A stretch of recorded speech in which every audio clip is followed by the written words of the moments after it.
Robinson Crusoe by Daniel Defoe. Chapter 4. First Weeks on the Island. When I waked, it was broad day, the weather clear, and the storm abated, so that the sea did not rage and swell as before. But that which surprised me most was that the ship was lifted off in the night from the sand where she lay by the swelling of the tide, and was driven up almost as far as the rock which I had first mentioned, where I had been so bruised by the wave dashing me against it. This being within about a mile from the shore where I was, and the ship seeming to stand upright still, I wished myself on board, that at least I might save some necessary things for my use. When I came down from my apartment in the tree, I looked about me again, and the first thing I found was the boat, which lay, as the wind and the sea had tossed her up, upon the land about 2 miles on my right hand.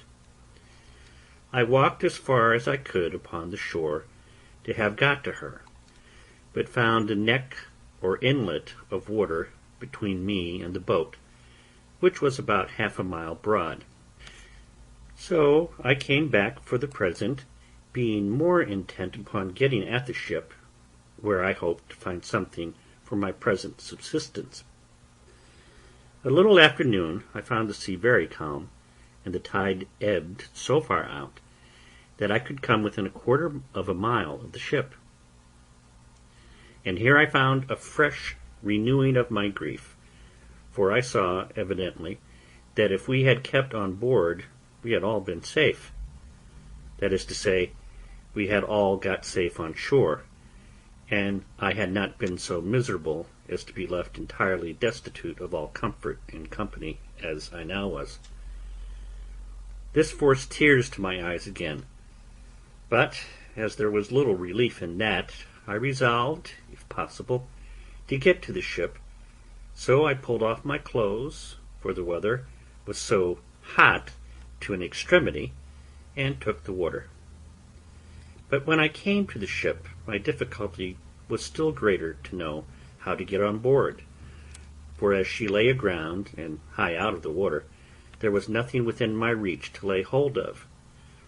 I swam around her twice, and the second time I spied a small piece of rope, which I wondered I did not see at first, hung down by the forechains so low as that with great difficulty I got hold of it, and by the help of that rope I got up into the forecastle of the ship. Here I found that the ship was bulged and had a great deal of water in her hold, but that she lay so on the side of a bank of hard sand, or rather earth, that her stern lay lifted up upon the bank, and her head low, almost to the water. By this means all her quarter was free, and all that was in that part was dry. For you may be sure my first work was to search, and to see what was spoiled and what was free. And first I found that all the ship's provisions were dry and untouched by the water, and, being very well disposed to eat, I went to the bread room and filled my pockets with biscuit, and ate it as I went about other things, for I had no time to lose. I also found some rum in the great cabin, of which I took a large dram, in which I had indeed need enough to spirit me for what was before me. Now I wanted nothing but a boat to furnish myself with many things which I foresaw would be very necessary to me. It was in vain to sit still and wish for what was not to be had, and this extremity roused my application. We had several spare yards, and 2 or 3 large spars of wood, and a spare topmast or 2 in the ship. I resolved to work to fall with these, and I flung as many of them overboard as I could manage for their weight, tying every one with a rope, that they may not drive away. When this was done, I went down the ship's side, and pulling them to me, I tied 4 of them together at both ends as well as I could, in the form of a raft, and laying 2 or 3 short pieces of plank upon them crossways, I found I could walk upon it very well, but that it was not able to bear any great weight, the pieces being too light. So I went to work, and with a carpenter's saw I cut a spare topmast into 3 lengths and added them to my raft, with a great deal of labor and pains. But the hope of furnishing myself with necessaries encouraged me to go beyond what I should have been able to have done upon another occasion. My raft was now strong enough to bear any reasonable weight. My next care was what to load it with, and how to preserve what I had laid upon it from the surf of the sea. But I was not long considering this. I first laid all the planks or boards upon it that I could get. Having considered well what I most wanted, I got 3 of the seamen's chests, which had been broken open, and emptied and lowered them down upon my raft. The first of these I filled with provisions, that is, bread, rice, 3 Dutch cheeses, 5 pieces of dried goat's flesh, which we lived much upon, and a little remainder of European corn, which had been laid by for some fowls, which we brought to sea with us. But the fowls were killed. There had been some barley and wheat together, but to my great disappointment I found afterwards that the rats had eaten or spoiled it all. As for liquors, I found several cases of bottles belonging to our skipper, in which were some cordial waters, and in all about 5 or 6 gallons of rack. These I stowed by themselves, there being no need to put them into the chest, nor any room for them. While I was doing this, I found the tide begin to flow, though very calm, and I had the mortification to see my coat, shirt, and waistcoat, which I had left on the shore upon the sand, swim away. As for my breeches, which were only linen and open-kneed, I swam on board in them and my stockings. However, this set me rummaging for clothes, of which I found enough, but took no more than I wanted for present use, for I had other things which my eye was more upon, as, first, tools to work with when on shore. And it was after long searching that I found out the carpenter's chest, which was indeed a very useful prize to me, and much more valuable than a shipload of gold would have been at that time. I got it down to my raft, whole as it was, without losing time to look into it, for I knew in general what it contained. My next care was for some ammunition and arms. There were 2 very good fowling pieces in the great cabin, and 2 pistols. These I secured first, with some powder horns and a small bag of shot, and 2 old rusty swords. I knew there were 3 barrels of powder in the ship, but I knew not where our gunner had stowed them. But with much search I found them, 2 of them dry and good, the 3rd had taken water. Those 2 I got to my raft with my arms. And now I thought myself pretty well freighted, and began to think how I should get on shore with them, having neither sail, oar, nor rudder, and the least capful of wind would have overset all my navigation. I had 3 encouragements. First, a smooth, calm sea. Secondly, the tide rising, and setting in to the shore. Thirdly, what little wind there was blew me towards the land. And thus, having found 2 or 3 broken oars belonging to the boat, and besides the tools which were in the chest, I found 2 saws, an axe, and a hammer. With this cargo I put to sea. For a mile or thereabouts my raft went very well, only that I found it drive a little distant from the place where I had landed before, by which I perceived that there was some indraft of the water, and consequently I hoped to find some creek or river there, which I might make use of as a port to get to land with my cargo. As I imagined, so it was. There appeared before me a little opening of the land, and I found a strong current of the tide set into it, so I guided my raft as well as I could to keep in the middle of the stream. But here I had like to have suffered a second shipwreck, which, if I had, I think verily would have broken my heart. For knowing nothing of the coast, my raft ran aground at one end of it upon a shoal, and not being aground at the other end, it wanted but a little that all my cargo had slipped off towards the end that was afloat, and to fallen into the water. I did my utmost, by setting my back against the chests, to keep them in their places, but I could not thrust off the raft with all my strength, neither durst I stir from the posture I was in, but holding up the chests with all my might, I stood in that manner near half an hour, in which time the rising of the water brought me a little more upon a level, and a little after, the water still rising, my raft floated again, and I thrust her off with the oar I had into the channel, and then driving up higher, I at length found myself in the mouth of a little river, with land on both sides, and a strong current of tide running up. I looked on both sides for a proper place to get to shore, for I was not willing to be driven too high up the river, hoping in time to see some ships at sea, and therefore resolved to place myself as near the coast as I could. At length I spied a little cove on the right shore of the creek, to which with great pain and difficulty I guided my raft, and at last got so near that, reaching ground with my oar, I could thrust her directly in.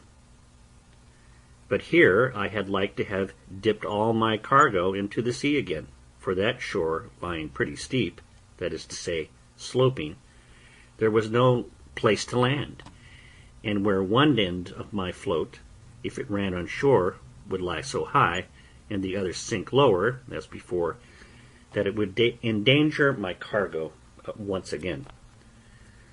All that I could do was to wait till the tide was at the highest, keeping the raft with my oar like an anchor, to hold the side of it fast to the shore near a flat piece of ground, which I expected the water would flow over.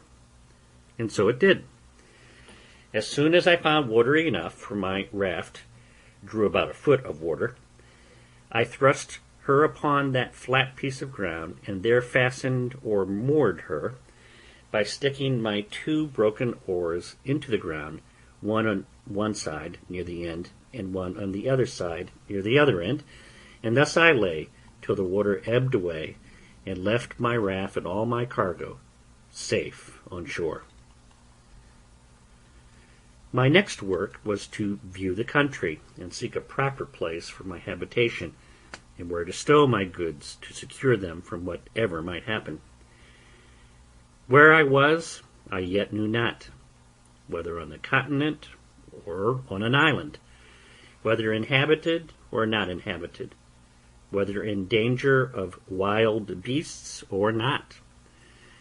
There was a hill not a mile above me, which rose up very steep and high, and which seemed to overtop some other hills, which lay as in a ridge from it northward.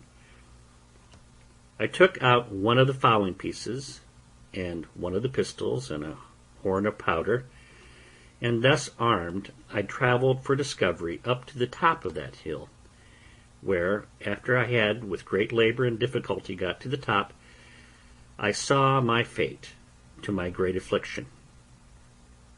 That is, that I was in an island environed every way with the sea, no land to be seen except some rocks, which lay a great way off, and two small islands, less than this, which lay about 3 leagues to the west.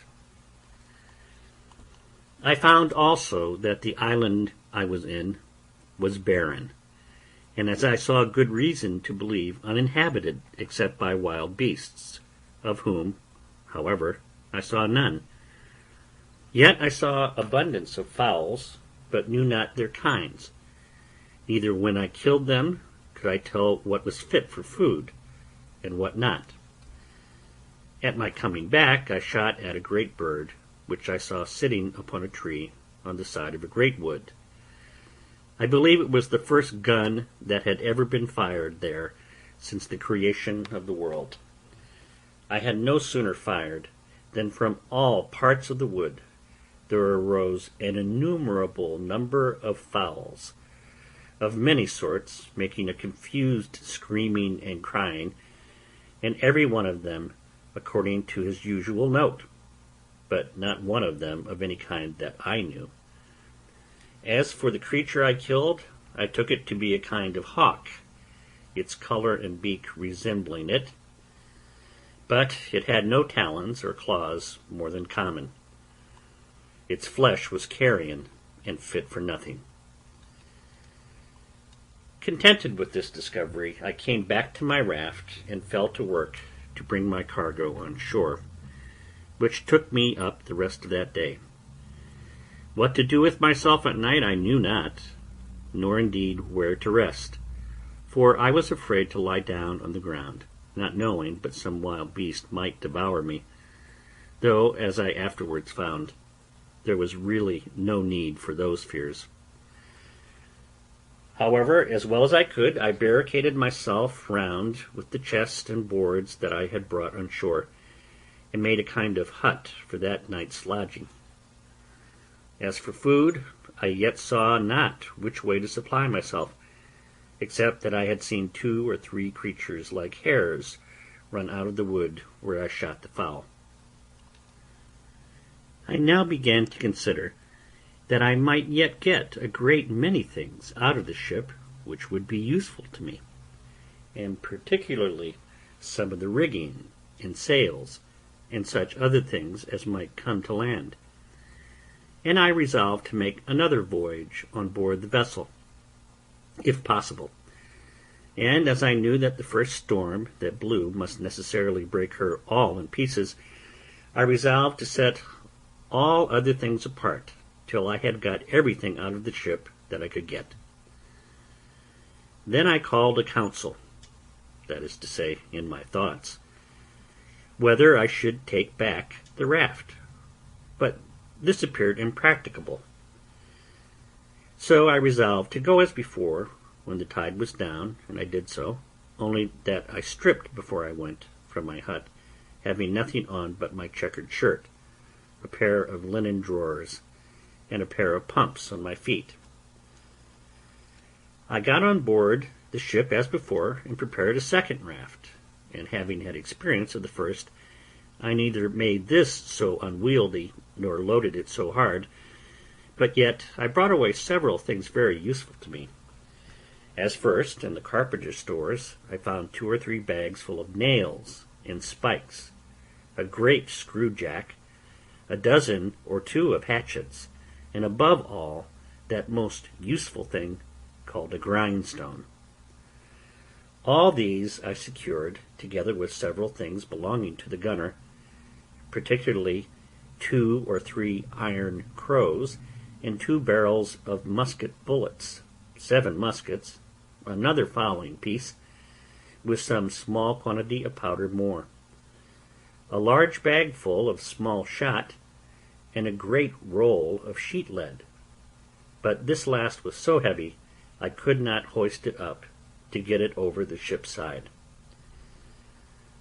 Besides these things, I took all the men's clothes that I could find, and a spare foretopsail, a hammock, and some bedding, and with this I loaded my second raft and brought them all safe on shore, to my very great comfort.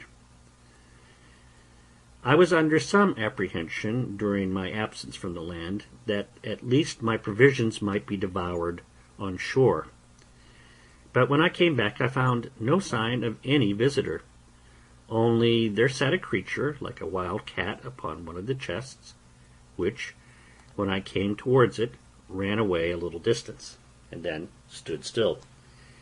She sat very composed and unconcerned, and looked full in my face, as if she had a mind to be acquainted with me. I presented my gun at her, but as she did not understand it, she was perfectly unconcerned at it, nor did she offer to stir away, upon which I tossed her a bit of biscuit, though, by the way, I was not very free of it, for my store was not great. However, I spared her a bit, I say, and she went to it, smelled at it, and ate it, and looked, as if pleased, for more. But I thanked her, and could spare no more, so she marched off. Having got my second cargo on shore, though I was fain to open the barrels of powder and bring them by parcels, for they were too heavy, being large casks, I went to work to make me a little tent with the sail and some poles which I cut for that purpose. And into this tent I brought everything that I knew would spoil, either with rain or sun, and I piled all the empty chests and casks up in a circle around the tent, to fortify it from any sudden attempt, either from man or beast. When I had done this, I blocked up the door of the tent with some boards within, and an empty chest set up on end without, and, spreading one of the beds upon the ground, laying my 2 pistols just at my head, and my gun at length by me, I went to bed for the first time, and slept very quietly all night, for I was very weary and heavy. For the night before I had slept little, and had labored very hard all day to fetch all those things from the ship, and to get them on shore. I had the biggest magazine of all kinds now that ever was laid up, I believe, for one man. But I was not satisfied still, for while the ship sat upright in that posture, I thought I ought to get everything out of her that I could. So, every day at low water, I went on board and brought away something or other. But particularly the third time I went, I brought away as much of the rigging as I could, as also all the small ropes and rope twine I could get, with a piece of spare canvas, which was to mend the sails upon occasion, and the barrel of wet gunpowder. In a word, I brought away all the sails, first and last, only that I was fain to cut them in pieces, and bring as much at a time as I could, for they were no more useful to be sails, but as mere canvas only. But that which comforted me more still was that last of all, after I had made 5 or 6 such voyages as these, and thought I had nothing more to expect from the ship that was worth my meddling with, I say, after all this, I found a great hogshead of bread, 3 large runlets of rum or spirits, a box of sugar, and a barrel of fine flour. This was surprising to me, because I had given over expecting any more provisions, except what was spoiled by the water. I soon emptied the hogshead of the bread, and wrapped it up parcel by parcel in pieces of the sails, which I cut out. And, in a word, I got all this safe on shore also. The next day I made another voyage, and now, having plundered the ship of what was portable and fit to hand out, I began with the cables. Cutting the great cable into pieces, such as I could move, I got 2 cables and a hawser on shore, with all the ironwork I could get, and having cut down the spritsail yard and the mizzen yard, and everything I could get, to make a large raft, I loaded it with these heavy goods, and came away. But my good luck began now to leave me, for this raft was so unwieldy and so overladen that after I had entered the little cove where I had landed the rest of my goods, not being able to guide it so handily as I did the other, it overset, and threw me and all my cargo into the water. As for myself, it was no great harm, for I was near the shore, but as to my cargo, it was a greater part of it lost, especially the iron, which I expected would have been of great use to me. However, when the tide was out, I got most of the pieces of the cable ashore, and some of the iron, though with infinite labour, for I was fain to dip for it into the water, a work which fatigued me very much. After this, I went every day on board and brought away what I could get. I had now been 13 days on shore, and had been 11 times on board the ship, in which time I had brought away all that one pair of hands could well be supposed capable to bring, though I believe verily, had the calm weather held, I should have brought away the whole ship piece by piece. But preparing the 12th time to go on board, I found the wind began to rise. However, at low water, I went on board, and though I thought I had rummaged the cabin so effectually that nothing more could be found, yet I discovered a locker with drawers in it, in one of which I found 2 or 3 razors, and 1 pair of large scissors, with some 10 or a dozen of good knives and forks. In another I found about 36 pounds value of money, some European coins, some Brazil, some pieces of 8, some gold, and some silver. I smiled to myself at the sight of this money. "O drug," said I aloud, "what art thou good for? Thou art not worth to me. No, not the taking off the ground one of those knives is worth all this heap. I have no manner of use for thee. E'en remain where thou art, and go to the bottom as a creature whose life is not worth saving." However, upon second thoughts, I took it away, and wrapping all this in a piece of canvas, I began to think of making another raft, but while I was preparing this, I found the sky overcast, and the wind began to rise, and in a quarter of an hour it blew a fresh gale from the shore. It presently occurred to me that it was in vain to pretend to make a raft with the wind off-shore, and that it was my business to be gone before the tide of flood began. Otherwise I might not be able to reach the shore at all. Accordingly, I left myself down into the water, and swam across the channel, which lay between the ship and the sands, and even that with difficulty enough, partly with the weight of the things I had about me, and partly the roughness of the water, for the wind rose very hastily, and before it was quite high water, it blew a storm. But I had got home to my little tent, where I lay, with all my wealth about me, very secure. It blew very hard all night, and in the morning, when I looked out, behold, no more ship was to be seen. I was a little surprised, but recovered myself with the satisfactory reflection that I had lost no time nor abated any diligence to get everything out of her that could be useful to me, and that indeed there was little left in her that I was able to bring away, if I had had more time. I now gave over any more thoughts of the ship, or of anything out of her, except what might drive on shore from her wreck, as indeed divers pieces of her afterwards did, but those things were of small use to me. My thoughts were now wholly employed about securing myself against either savages, if any should appear, or wild beasts, if any were in the island, and I had many thoughts of the method how to do this, and what kind of dwelling to make, whether I should make me a cave in the earth, or a tent upon the earth, and in short I resolved upon both, the manner and description of which it may not be improper to give an account of.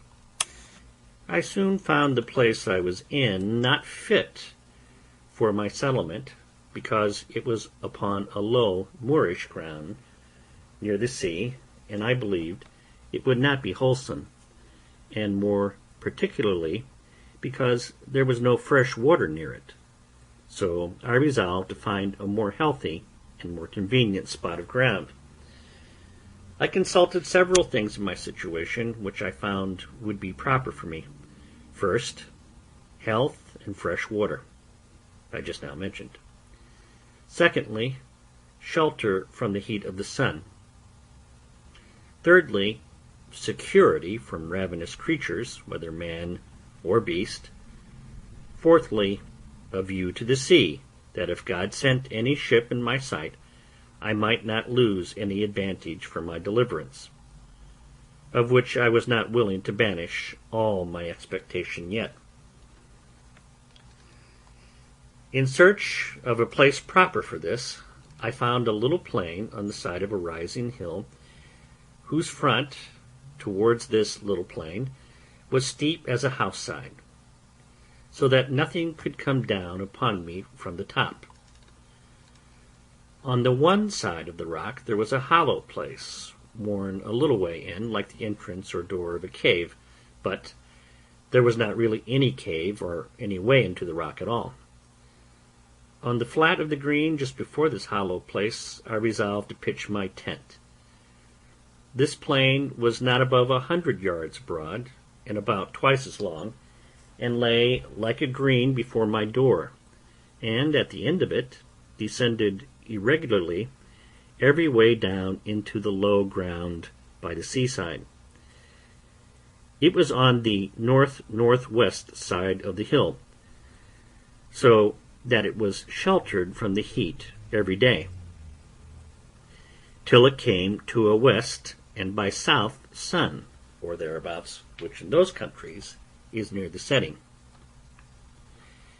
Before I set up my tent, I drew a half circle before the hollow place, which took in about 10 yards in its semi-diameter from the rock, and 20 yards in its diameter from its beginning and ending. In this half circle I pitched 2 rows of strong stakes, driving them into the ground till they stood very firm like piles, the biggest end being out of the ground above 5 feet and a half, and sharpened at the top. The 2 rows did not stand above 6 inches from one another. Then I took the pieces of cable which I had cut in the ship, and laid them in rows, one upon another, within the circle, between these 2 rows of stakes, up to the top, placing other stakes in the inside, leaning against them, about 2 feet and a half high, like a spur to a post. And this fence was so strong that neither man nor beast could get into it or over it. This cost me a great deal of time and labor, especially to cut the piles in the woods, bring them to the place, and drive them into the earth. The entrance into this place I made to be not by a door, but by a short ladder to go over the top, which ladder, when I was in, I lifted over with me, after me, and so I was completely fenced in and fortified, as I thought, from all the world, and consequently slept secure in the night, which otherwise I could not have done, though, as it appeared afterwards, there was no need for all of this caution from the enemies that I apprehended danger from.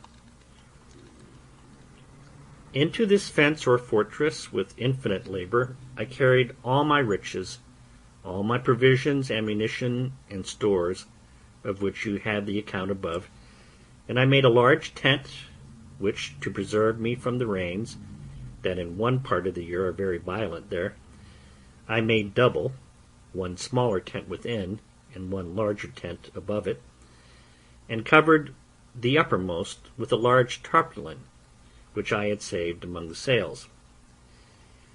And now I lay no more for a while in the bed which I had brought on shore, but in a hammock, which was indeed a very good one, and belonged to the mate of the ship.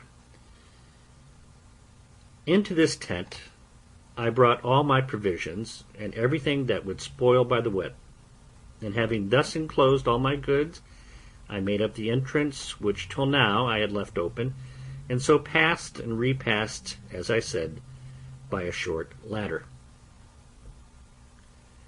When I had done this, I began to work my way into the rock, and bringing all the earth and stones that I dug down out through my tent, I laid them up within my fence in the nature of a terrace, so that it raised the ground within about 1.5 feet. And thus I made me a cave just behind my tent, which served me like a cellar to my house.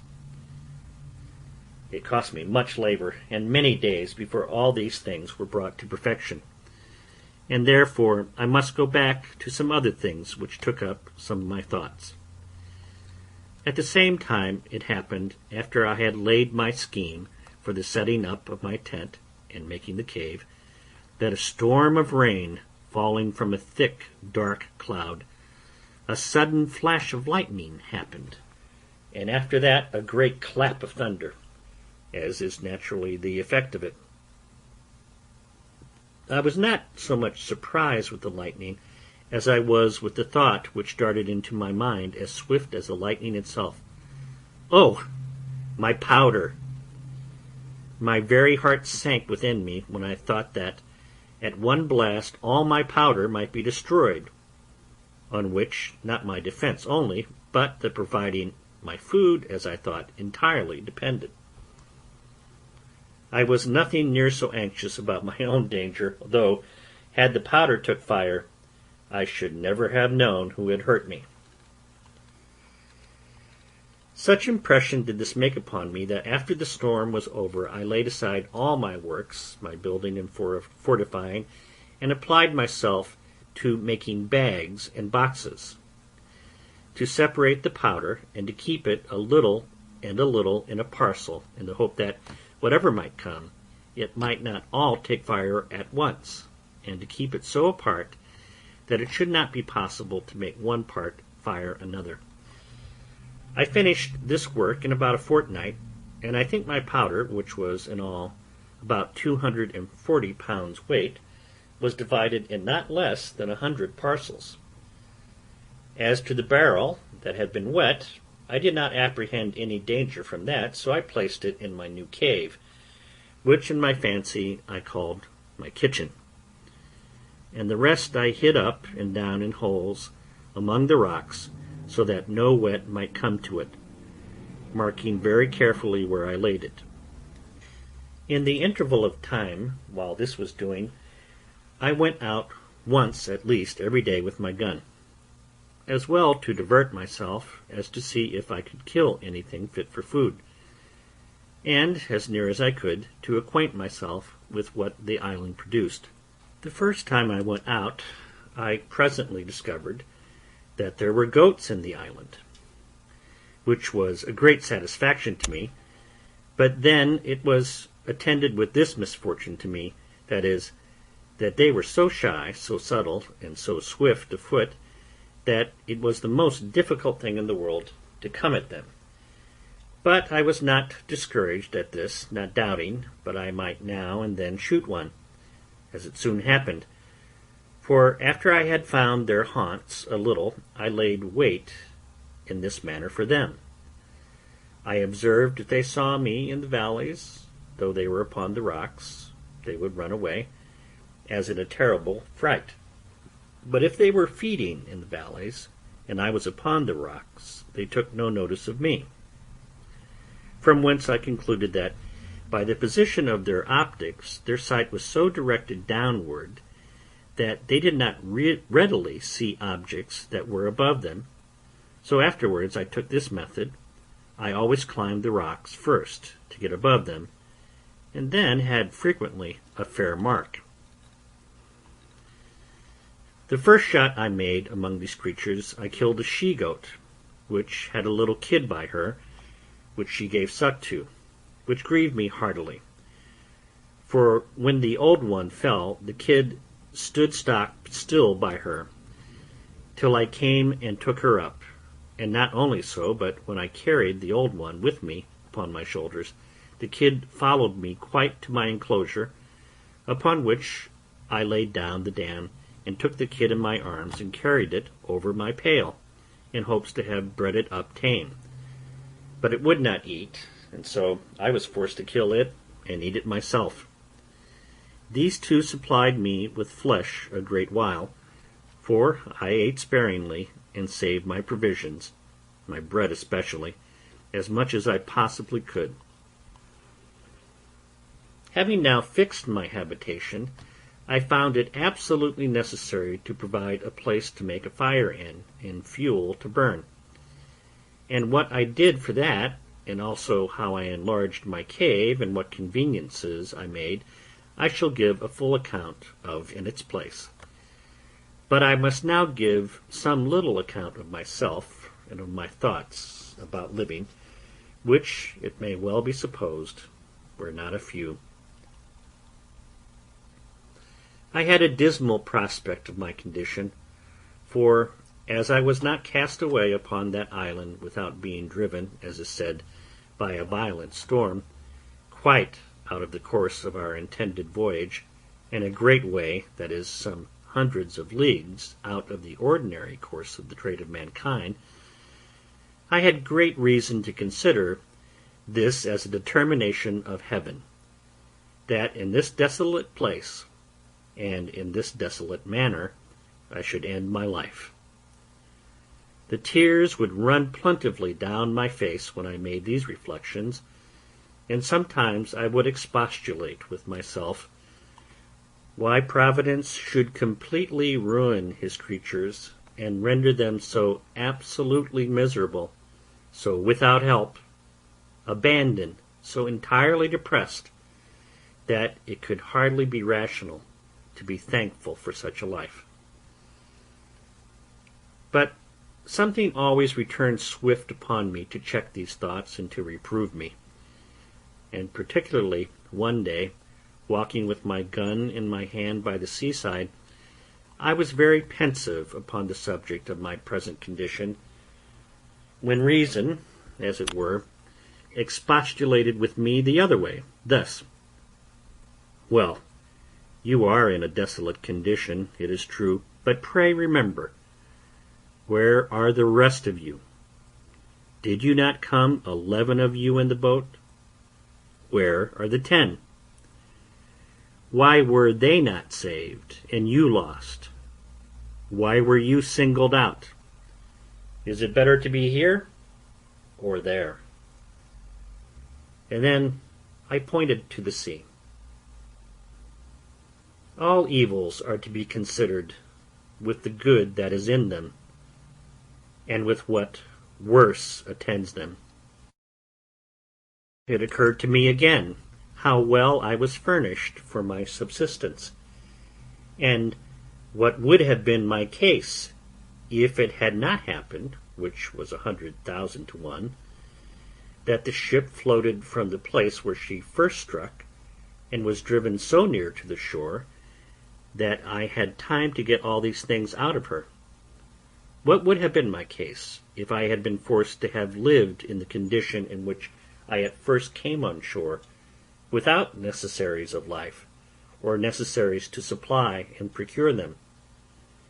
Particularly, said I aloud, though to myself, what should I have done without a gun, without ammunition, without any tools to make anything, or to work with, without clothes, bedding, a tent, or any manner of covering?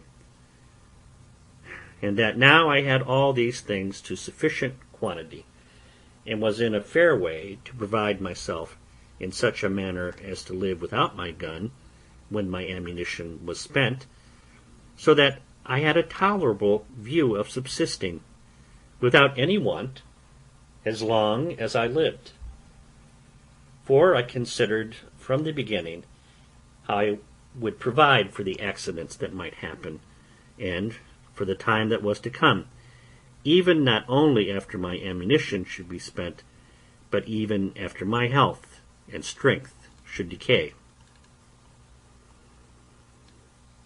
I confess I had not entertained any notion of my ammunition being destroyed at one blast. I mean, my powder being blown up by lightning, and this made the thoughts of it so surprising to me when it lightened and thundered, as I observed just now.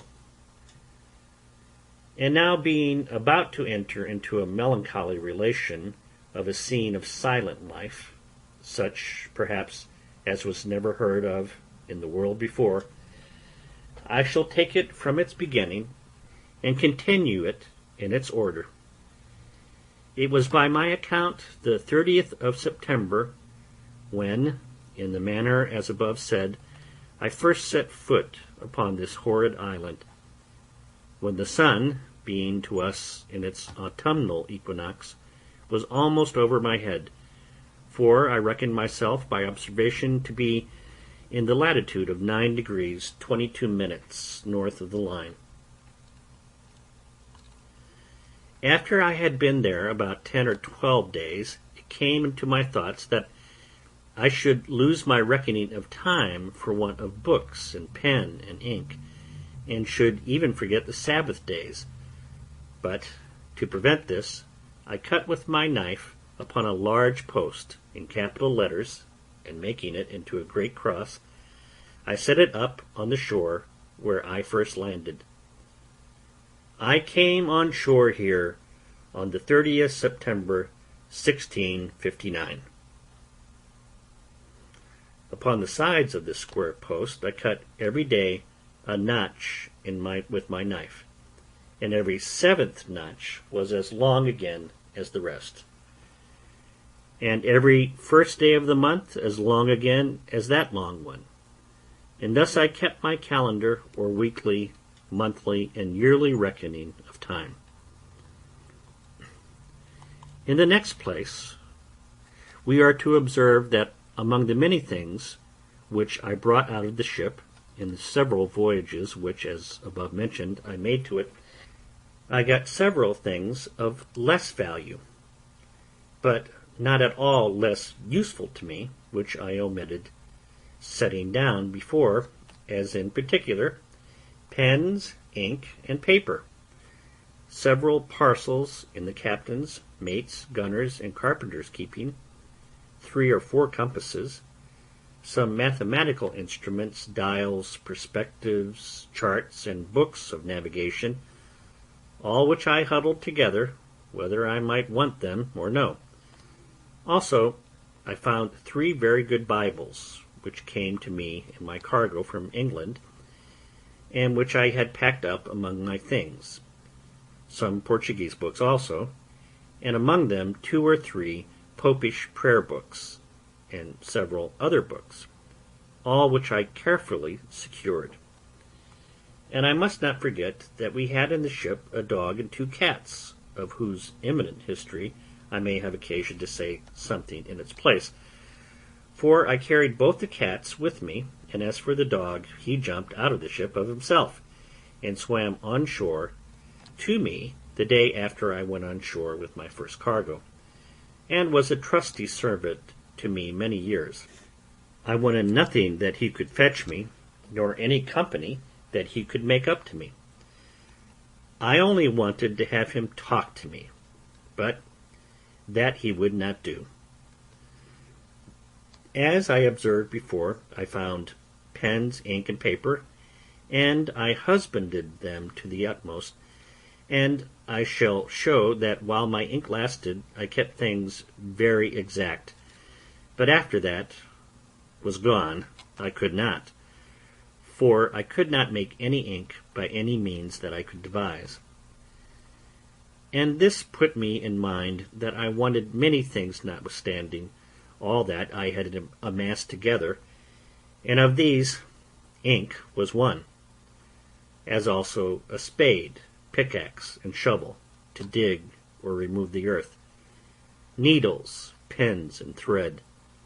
As for linen, I soon learned to want that without much difficulty. This want of tools made every work I did go so heavily and it was near a whole year before I had entirely finished my little pail, or surrounded my habitation. The piles or stakes, which were as heavy as I could well lift, were a long time in cutting and preparing in the woods, and more, by far, in bringing home. So that I spent sometimes 2 days in cutting and bringing home one of these posts, and a third day in driving it into the ground, for which purpose I got a heavy piece of wood at first, but at last bethought myself of one of the iron crows, which, however, though I found it, made driving these posts or piles very laborious and tedious work. But what need I have been concerned at the tediousness of anything I had to do, seeing I had time enough to do it in? Nor had I any other employment, if that had been over, at least that I could foresee, except the ranging the island to seek for food, which I did more or less every day. I now began to seriously consider my condition and the circumstances I was reduced to, and I drew up the state of my affairs in writing, not so much to leave them to any that were to come after me, for I was likely to have but few heirs, as to deliver my thoughts from daily poring over them, and afflicting my mind. And as my reason began now to master my despondency, I began to comfort myself as well as I could, and to set the good against the evil, that I might have something to distinguish my case from worse. And I stated very impartially, like debtor and creditor, the comforts I enjoyed against the miseries I suffered, thus: Evil. I am cast upon a horrible, desolate island, void of all hope of recovery. Good. But I am alive, and not drowned, as all my ship's company were. Evil. I am singled out and separated, as it were, from all the world, to be miserable. Good. But I am singled out, too, from all the ship's crew, to be spared from death. And he that miraculously saved me from death can deliver me from this condition. Evil. I am divided from mankind, a solitaire, one banished from human society. Good. But I am not starved, and perishing on a barren place, affording no sustenance. Evil. I have no clothes to cover me. Good. But I am in a hot climate, where, if I had clothes, I could hardly wear them. Evil. I am without any defense or means to resist any violence of man or beast. Good. But I am cast on an island where I see no wild beasts to hurt me, as I saw on the coast of Africa, and what if I had been shipwrecked there? Evil. I have no soul to speak to or relieve me. Good. But God wonderfully sent the ship in near enough to the shore that I have got out as many necessary things as will either supply my wants or enable me to supply myself, even as long as I live. Upon the whole, here was an undoubted testimony that there was scarce any condition in the world so miserable, but there was something negative or something positive to be thankful for in it. And let this stand as a direction from the experience of the most miserable of all conditions in this world, that we may always find in it something to comfort ourselves with, and to set, in the description of good and evil, on the credit side of the account. Having now brought my mind a little to relish my condition, and given over looking out to see if I should spy a ship, I say, giving over these things, I begun to apply myself, to arrange my way of living, and to make things as easy to me as I could. I have already described my habitation, which was a tent under the side of a rock, surrounded with a strong pale of posts and cables, but I might now rather call it a wall, for I raised a kind of wall up against it of turfs, about 2 feet thick on the outside, and after some time, I think it was a year and a half, I raised rafters from it, leaning to the rock, and thatched or covered it with boughs of trees, and such things as I could get to keep out the rain, which I found at some times of the year very violent. I have already observed how I brought all my goods into this pail and into the cave which I had made behind me. But I must observe, too, that at first this was a confused heap of goods, which, as they lay in no order, so they took up all my place. I had no room to turn myself, so I set myself to enlarge my cave and work farther into the earth, for it was a loose sandy rock which yielded easily to the labor I bestowed on it, and so when I found I was pretty safe as to beasts of prey, I worked sideways to the right hand into the rock, and then, turning again to the right, worked quite out, and made me a door to come out on the outside of my pale or fortification. This gave me not only egress and regress, as it was a way back to my tent and to my storehouse, but gave me room to store my goods. And now I began to apply myself to such necessary things as I found I most wanted, particularly a chair and a table, for without these I was not able to enjoy the few comforts I had in the world. I could not write or eat or do several things with so much pleasure without a table, so I went to work. And here I must needs observe that as reason is the substance and origin of the mathematics, so by stating and squaring everything by reason, and by making the most rational judgments of things, every man may be in time master of every mechanic art. I had never handled a tool in my life, and yet in time, by labor, application, and contrivance, I found at last that I wanted nothing but I could have made it, especially if I had tools.